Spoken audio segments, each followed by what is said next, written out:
Hello and welcome to a special edition of C-Suite Live. I'm Aditi Roy with Aditi Roy Media and previously with CNBC and ABC News. Today we're hosting a special workshop on how to level up your LinkedIn game. This is a practical step-by-step guide to building a standout profile, creating content that works, and overcoming those mental roadblocks. Well, why does this matter? Well, LinkedIn has more than 1 billion followers. It's growing fast. 8 people are hired every minute, if you can believe it, through LinkedIn. Nearly 9 out of 10 recruiters use LinkedIn to vet candidates. But being an effective LinkedIn user, as you know, can be difficult and daunting.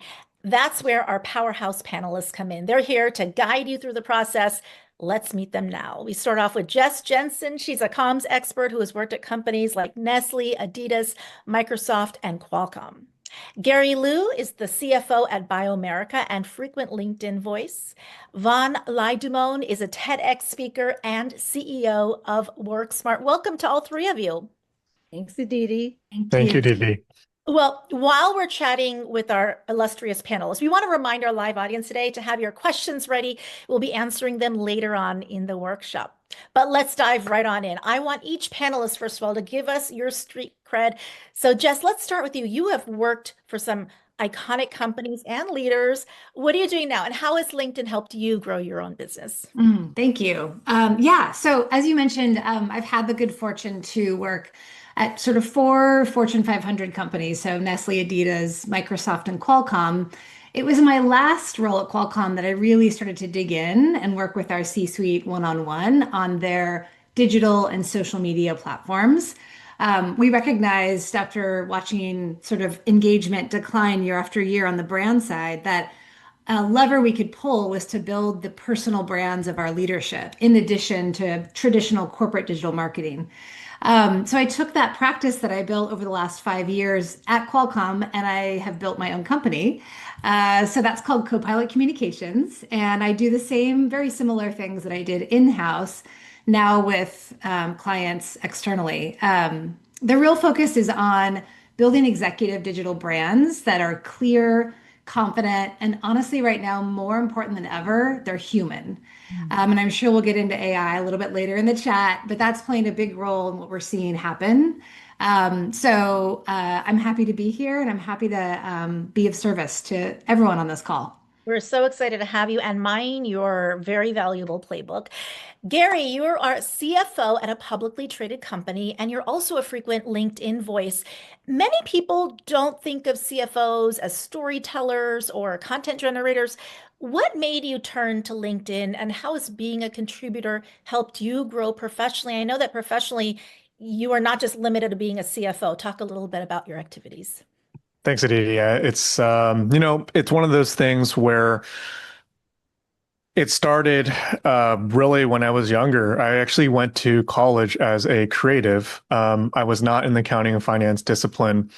And I think that really helped me understand the ideas of marketing, paralanguage, and also just really both digital media and almost the intangible side of having a presence. That further got amplified. I was part of a fintech kind of unicorn that we spent a lot of money on customer acquisition cost. So got to see every verticality from a financial standpoint, but also from how our throughput was. So really started to see the power of those things. And then subsequent, yes, I'm a public company CFO at Biomerica. We're trying to commercialize a new product, and it's very helpful, obviously, having a platform, having a voice, and trying to really have not only the community, but the medical side, really understand what we're trying to accomplish. And to your point, I am a nonprofit founder in the educational space. So there's so many different components here that kind of come up. And I think one of the biggest factors is people say cringe. It's like, oh, it's so cringy getting social. It's so hard. Like, as a finance person, beyond heart of the house, I think in terms of if we're doing earnings calls or whatever, you're a storyteller either way. So I don't know why that'd be any different from your personal branding. So it just so happens, yes, I'm a finance person. I want to be able to, give accessibility to the educational side of the house where I have a lot of mentees, right, in the educational system. So that allows access there, and then also be able to, promote what we have. So that's kind of the gist of it. And you have some valuable insights about different audiences, because when you have your hat on from the perspective of a publicly traded company, you have more restrictions on what you can say and the language you can use versus the nonprofit, I would imagine. So we're going to get into all of that in just a couple minutes. But first, Vaughn, tell us about your company. I know LinkedIn was a client. We should also point out that you have more than 12,000 LinkedIn followers. It's very impressive. How does the platform help you, and how did you build that following? Great. So my company is called Worksmart Advantage. And what I do is I offer team and leadership development programs and keynotes. I specialize in something called creative leadership and creative problem solving. So in other words, what I do is I teach organizations really how to think creatively and use creativity as a strategic tool rather than a nice to have. And I'm sure as I explained that right now, that was still hard to understand.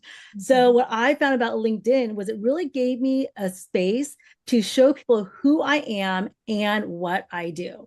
So I've been on LinkedIn now maybe 8 or 9 years, and just being on there consistently it's really become a primary tool I've used to develop my personal brand, my business brand, and build relationships, and really has become one of the highlights for me in terms of growing my business over the last 8 years. And under the brand, the kind of umbrella of creativity, that also probably allows you to pick a broad spectrum of topics and relate that back to your business. Absolutely. And I think that the idea that my work is in creativity, it allows me to be more creative on LinkedIn than I think other people give themselves permission to. But I'm sure we'll get into this later. I think we all need to give ourselves permission to be on LinkedIn and be creative. And I had a lot of fun reading your feed this week. Thank you. We'll come back to you. But first, Jess, what does a successful LinkedIn profile look like? Take us kind of back to the basics. Yeah, well, I'll start at, sort of the highest level, which is that my brain tends to think in sort of structured ways, which perhaps will appeal to this audience on some level. That there's sort of two big buckets within LinkedIn, right? There's the profile, and then there's the feed. So if we look at bucket number one, that's what a lot of us still associate with LinkedIn. It's sort of what it once was by itself years and years ago. That's talking about what we've done historically, right? So it's effectively an online resume with a little extras like recommendations and the about section and all that good stuff. In that bucket, certainly we want to get our digital house in order before we start digging into bucket number two. So the four things I often start with are profile pic, right? Then there's the banner, cover photo in the back. We want both of those to be clean, clear, representative of you in a current state. Cover photo often should not include a ton of text unless it's your company logo, but really should be emblematic of something that resonates with you. Maybe it's a landscape shot of the city you grew up in, as an example. Then you've got the headline, which is the line right underneath your name. That travels with you around the platform, right? So that's key. Your profile photo and your headline are the two things that people see when they see you in their feed. And that should be succinct, less than 2 sentences. Again, punchy, clear, confident. Last piece on that profile is the about section. And I think people really miss out on an opportunity there. You've got all the functional stuff below, all the places you've worked, the dates, the bullets, education, all that good stuff, volunteer work. The about section is like an open Word doc, right? It's a blank page. And so I love using that to really tell more of a before, during, and after story. Really make it more of a personal memoir about who you are and what you're hoping to do in the future. So get those 4 things set up so you feel good about that, and then move over to bucket 2, which is really when you begin publishing and start writing content that would show up in other people's feeds. The feed, yes. I want to ask a couple of follow-up questions. The about section, I think of it as almost the college essay that pulls together in story form all of the different activities you've done and your GPA and all that. Like, what does it mean? How does it all come together in terms of your personhood and what you're able to offer employers? How long should that about section be ideally? Yeah, I mean, I would say 4 paragraphs max. Now, again, Yvonne does a great job of this, highlighting things with bullets, right? Making it more of that executive style of writing is really smart. But I wouldn't go longer than 4 paragraphs. And I would also just build on what you said, Aditi. that yes, it's for employers, but again, LinkedIn has radically changed in the last 4 years. So that's one audience for sure, potential future employers, but we're also talking about potential clients and customers, partners, and if you're a people leader, talent, right? People that are watching you or looking you up before they go interview to see, is this somebody that I want to go work for? Yeah. Yeah. So it's more about you bring some personality into it, like who are you and how you're different from the other person who has similar skills. Absolutely. Let them hear your voice in that about section because most of the rest of your profile is fairly regimented and static. That about section allows your voice to come through. And I would think, yeah, the journalist in me also always has to think like when you're writing it, it shouldn't sound like a term paper. It should sound like you should start with an audience hook at the top, right? To catch people and layer it in that way. Yep. And I would just lastly say it's fine to pull in a few highlights of your career. I mean, naturally you would do that in your sort of your college essay, to use your term. Um, but remember, all that stuff lives beneath, right? Yeah. It's super easy for everyone to get to all that down below. So use that territory to do something bigger and a little bit more qualitative and human, and let the below section really drive the professional bullets. Yeah, we want to hear about the humanness, right? And what drives you and all those things. Do skill endorsements and recommendations matter?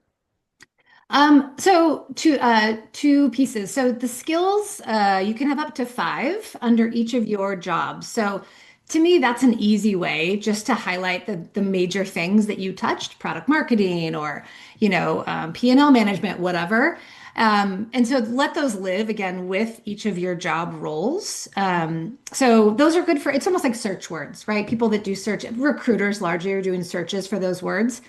And then recommendations, I think, are actually a really underutilized section. Unfortunately, it's toward the bottom of your profile, which I think is a bummer. But think about it. It's like a Yelp review for you, right? I mean, how many of us use review sites before we book a trip or a reservation, right? Or do much of anything? You want to see what everyone else is saying about that thing. So in this case, gathering recommendations from people that you've worked with, and ideally you want to ask within like a year or so of leaving that company or while you're still there, so that it's kind of fresh, is a great way just to build that repertoire of, hey, don't believe me. Look at the third-party endorsements. It's also a lovely way to be generous and to offer recommendations to other people. That's great. To the feed now, that's the other bucket we're talking about. First of all, how often should you post? Yeah, I mean, yeah, it depends. So I recommend to my clients who, again, are sort of that founder, C-suite leader, twice a week. So maybe it's a Tuesday, Thursday. In my experience, that it's a bell curve, right? The week, Monday and Friday tend to be a little quieter. People are sort of ramping up and then kind of ramping down. So I might share something on a Friday that's a little softer, a little more sort of like human interesty. But Tuesday, Wednesday, Thursday tend to be great days. And again, think about time zones, right? So before, call it 1 to 2 p.m. Pacific, right? Which is kind of end of workday for the East Coast. We're never going to hit the whole globe, right? Some people are going to always be asleep, but earlier in day is great. And then I guess I would just lastly say, while maybe your stretch goal is twice a week, if you are someone who's not posting at all, or maybe it's like once every 3 or 4 months, that can feel really ambitious. And so again, have grace and start with small, with maybe once a month, twice a month, and you can work your way up to that. That is a great point, and it's actually less daunting to think about, okay, once a month I can do and then slowly build up, right? Because I think sometimes that's a roadblock for people. For sure. Impressions versus engagement. Can you define each of them and tell us which one's more important? Yes. Okay. So this goes into, I know we don't have a lot of marketers here on the call, but I bet a lot of you have heard those terms. Just kind of quick refresh. So impressions, when you think about media, is the reach, right? How many times did X content get seen by somebody? It's kind of similar in web terminology to visits. So it's not visitors, it's not individual people, it's visits. So impressions is your quantity, is your reach.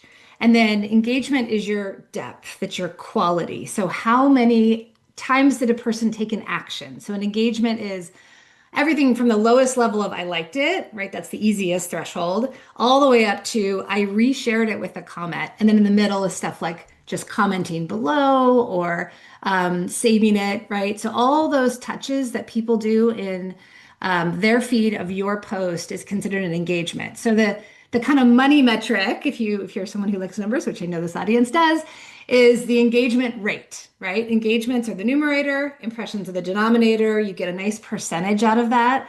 Ideally, you want to aim, if you're an individual leader, for 3 to 4%. But if you're not there, that's okay. That's again a stretch goal. Yeah, you build up to that. Before we go to Gary, one really quick question. I used to head communications for a med tech company, and I found that LinkedIn constantly makes changes to its algorithm. So for instance, before it used to be best to post outside links, let's say, YouTube in the comments. Other times I've been advised to embed them in the post. How do you keep track of just the algorithm and all these changes? Is there one-stop shopping? How do you find out about the changes?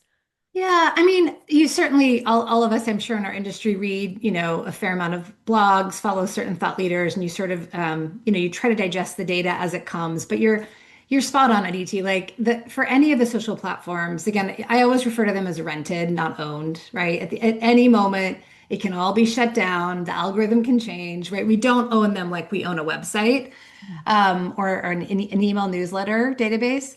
But I think that what doesn't change is that LinkedIn and the majority of people that are on there, they want to see your point of view, right? They want to hear what you think about something, and they want to hear about it, in a visually compelling way, right? Like we know LinkedIn used to be very text oriented. Now it's all about video, for example. So I think trying to just continuously stay up to date and stay kind of modern with what you're seeing really get lift from people that you follow and going, how can I internalize those best practices into my own content?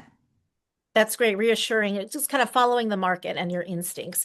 Thank you so much. We're going to come back to you. But first, Gary, I feel like you are one of the busiest people I know because I look on your feed and sometimes you are going to a charity event, sometimes you're speaking to a college class, sometimes you are doing things for a work event. I mean, you're constantly out and about, and your feed is just rich with a lot of varied experiences. How do you come up with content that's on brand for you as a CFO and doesn't feel gratuitous?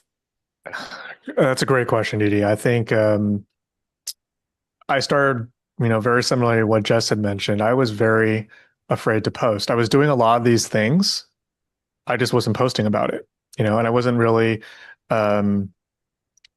present in a way that was more public. And what I've started to realize was that you're already out there, you're already doing the effort. And I think that was one of the things that really changed my mindset. And then the other component was that I am multidimensional, and being multidimensional and also becoming a public figure at a public company, anything that's related to BioAmerica, I do vet through with marketing, if you will. So there's a component that I cannot fully own, if you will, which I know a lot of struggle for some individuals. I know some people in banking, there are some very strong, let's call rules. But on my end, because I have that clearance end, but I do have multiple verticals because those are my passions. Those are the areas that I live with impact and purpose, that it allows me to have that ability to talk about those things as well. And, still being part of the startup community and still trying to do what we're trying to do with BioAmerica to try to commercialize in foods and trying to give back to the community, trying to teach, trying to do these things for Forge Optima. It gives me a lot of things to talk about. And I think trying to be very purposeful and being a genuine self is one of the most important things. I'm not just slapping AI and everything, which you see sometimes. And it's one of those things where they're important to me. And I didn't used to share it. And the only difference now is that I am. And you spoke of all the different buckets that you're involved in. And then on top of that, sometimes you have some thought leadership posts. For instance, you had posts on the tariffs, Yep. Google antitrust decision, what it meant for Yep. Apple. it seems that for those things, they may be a little bit more far-flung from your day job. How do you gauge the risk of going too far outside your sphere of experience and expertise? Yeah, no, that's a great question. I think whenever we talk about consumer markets, we talk about the economy. I would say largely as a CFO, you need to know. I don't know how you can be informed making decisions about the future from a strategic standpoint without understanding what's happening, right? And then even when it comes to, for instance, like crypto or Genius Act, that's kind of happened, you need to be more well versed. There's all these crypto strategy and treasuries that are occurring in the capital market, right? So it goes back to, if I'm part of the capital market, I don't understand it. So I think my rebuttal to that is that I think always learning more and always having maybe not always a full I would call it subject matter expert opinion, but at least I'm adjacent, I'm in it, right? So I feel like also from a philosophical standpoint, I know enough to be dangerous, right? And but I'll never, obviously make completely polarizing comments either, because to your point, everyone can be a student. So, And I know you mentioned that you were doing all these things in life before, you're just not posting about them. At the right. same time, it's very time consuming to come up, like to curate that content. And I see your posts are very thoughtful. They're well articulated. How much time do you spend on LinkedIn posts per week, would you say, on an average week? That's a great question. I don't I don't watch Netflix. I just spend a lot of time looking at news, consuming that, and kind of already pontificating on it. It ranges from 15, like, people want quant. Okay, so quant, 15 to 30 minutes probably a day at least, just for the post itself. But as you know, like, instead of doom scrolling or whatever, checking out Snapchat or TikTok, I'm typically reading what's going on, whether it be in the economy, consumer markets, obviously in the educational spaces, which my nonprofit is in, and also just, I'm a big fan of music. So, trying to get just a more well-rounded component. So I would say, yeah. And this is where I challenge a lot of my mentees as well. A lot of times we talk about, I don't have time. Well, it's the same thing about working out. Do you have 20, 30 minutes? Do you have 20, 30 minutes instead of doom scrolling to see, like, maybe TikTok pasta? Well, maybe you can figure out what else you can do to enable yourself and your brand. So That is a great point about the time. That's a really valuable insight. We're going to come back to you, but first let's go to Vaughn. You are a prolific LinkedIn voice, Vaughn, and I had a lot of fun reading your feed. I found myself going down the rabbit hole of your content. Over the course of a week, you wrote about the power of playing with Legos to grow leaders, to your obsession with lip gloss. And what I found really impressive is that you managed to speak about these topics with authority in a way that feels authentic. It also ties back to the work that you do. How do you decide what to post about? And that really strong kind of voice and your personality and humanism that we were talking about, that really shines through.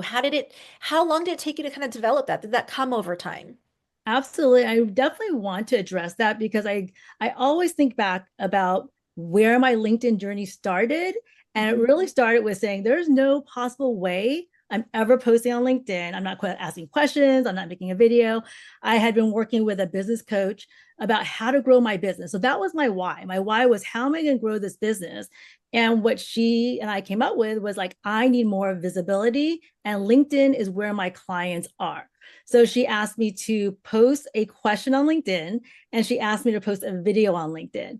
And as I sat there in that meeting, nodding my head yes, I was thinking in my head, there's no way. There's absolutely no way I'm ever posting. I can't believe that. You see me now on LinkedIn. I'm Yeah. there every single day. So to answer your question, it was certainly a journey, right? And a journey first of my mindset of getting out of this idea that, who am I to post on LinkedIn? What do I have to share? And I will have to say that I think the shift for me was that why. So anyone who's thinking about going on this LinkedIn journey and starting to post, what is your why? For me, was I really wanted to share this concept of bringing creativity into the workplace, because we're all innately creative. And I just felt it was such a powerful message to bring creativity into the workplace as a strategic tool, like I said before, and not a nice to have. And that's really where everything started to come from. I'm going to admit that my first 30-second video I posted on LinkedIn took 6 hours. And thank goodness, I think LinkedIn only allows us to go back a year because no one needs to see that. No, I'm sure you're selling yourself short, but I think you really bring up such a great point that even someone like you I look at, and the fact that you were reticent to post and you just have to do it, and the fact that what drove you was the purpose of the Right. work that you do. It's the creativity, and it wasn't, oh, I just want to get a lot of leads coming in, because it feels like if you focus on the purpose of what you're doing career-wise, it's just going to be more resonant with you and get you more motivated intrinsically, but also that'll help you connect with your audience, and the audience will kind of get you more. Absolutely. And I think you asked before, like how I grew to, I mean, Yeah. it wasn't purposeful that I grew to over 12,000 followers. What I started doing was exactly that. I just started thinking about like, I want to post things that bring value. And that might be this idea of sharing my subject matter expertise, some personal anecdotes. And then, of course, what I failed to do for the first maybe couple of years of LinkedIn was share the work I was actually doing. It was almost like I almost defaulted to too much of just sharing too much value, but then people are like, oh, but what do you do for work? So I really found that balance to now Yeah. post things that bring value, personal anecdotes that reflect back to the work I do, and then just straight up sharing my offers and highlighting the work I do.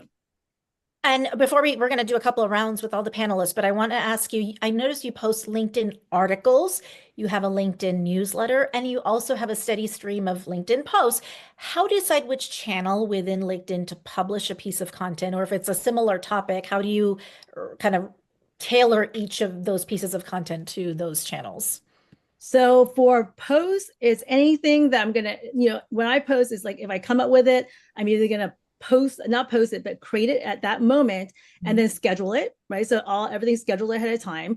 If there's something immediate that I want to post, I'll post it right away. And they're usually short things about what I've been doing at work, little anecdotes I can write up in a short amount of time. And the other part, and it's often similar content, but I find the articles and the newsletter is more long form content. So that's sort of how I decide on it. And as you get to know me, you'll know that not a lot of what I do is not quite strategy. It's just trying, right? And just being open to being a beginner and just starting to post. I don't really look at a lot of metrics. I just post, and I think it's because now that I've been doing this for so long, I realize that what's really beneficial to me as a business owner is that consistency, that ability to share who I am and what I do. And then people will find me. So I don't really look at just, again, impressions, or what was the other one? Engagements. Engage. Because I will tell you that will not motivate you. Because you're first starting, right? My first post, I'm like, okay, 3 people saw it, and my mom engaged with it.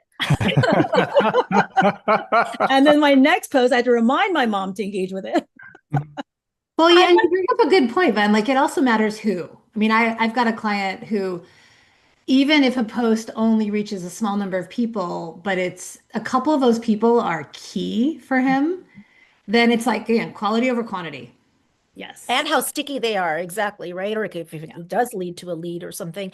I want to do a couple of rounds of questions for you guys.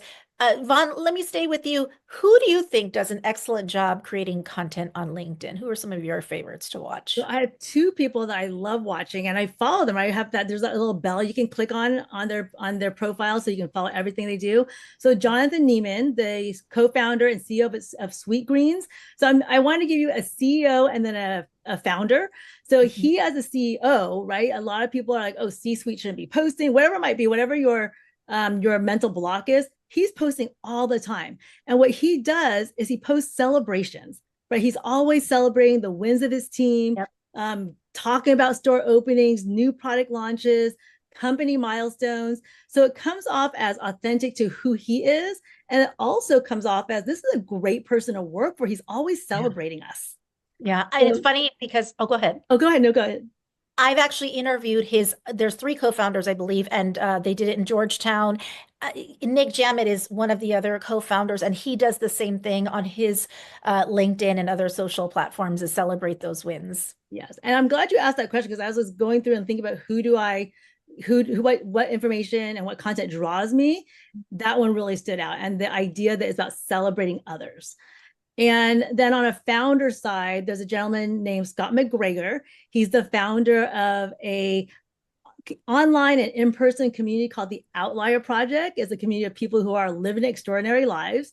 And his posts are often personal, what I'm doing with my wife, with the kids, again, celebratory. And he really focuses on building connections with people.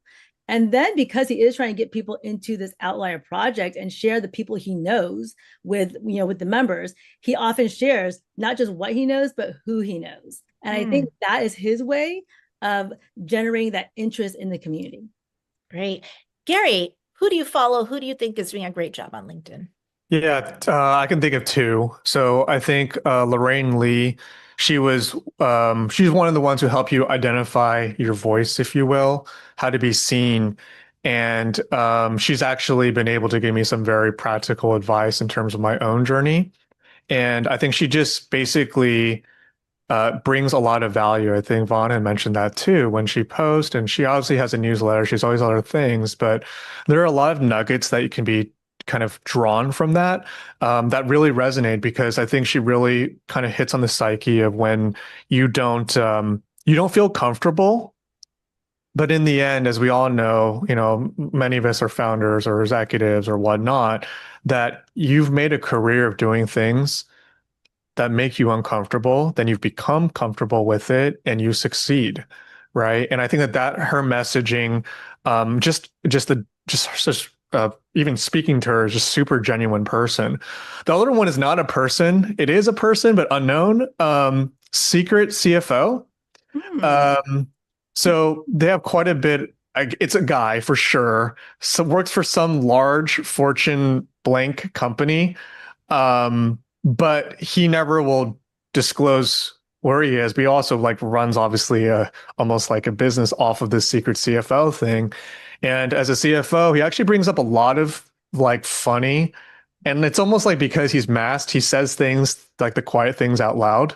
But he also brings a lot of value in terms of oh, if you don't know what long range planning is, well, obviously we do, but being able to think of different scenarios, and almost he does a mailbag version of questions he gets asked, right? So I find that to be more entertaining, more than anything. And also, I think some of the questions might be well, there's a veil. Well, how do I pierce the veil? Maybe you don't, and this guy didn't, and apparently he's got a huge following as well. So I think that those are probably the two for me. Thanks so much, Gary.